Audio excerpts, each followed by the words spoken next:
O Goberno de Noia explora novos proxectos como a creación de chan industrial. O alcalde da vila sostén que é algo clave para o crecemento do municipio.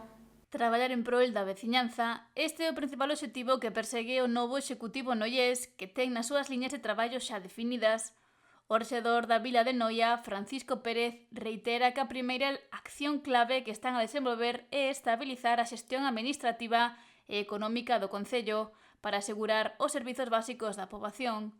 Hai sobre a mesa diferentes proxectos, algúns propostos polo anterior goberno local. O desdoble da autovía e o centro de salud son proxectos de competencia autonómica e nós estamos traballando, que tuvemos unha reunión no tema do polígono industrial, de xerar chan industrial. Aquí en casi 30 anos non fomos capaces de xerar un só metro de chan industrial e, bueno, estamos dando pasos, pero iremos anunciando e profundizando en tanto en canto se vayan formalizando accións definitivas.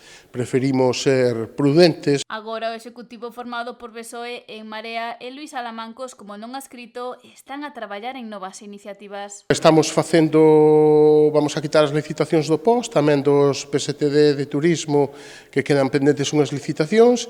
Hubo que modificar un par de proxectos do POS porque non se podían levar a cabo e estamos pendentes de que chegue a secretaria nova e empezar con esas licitacións, que se incorporará esta semana. O alcalde de Noia garante o traballo do executivo local para mellorar a xestión administrativa e ir avanzando en proxectos claves para a vila.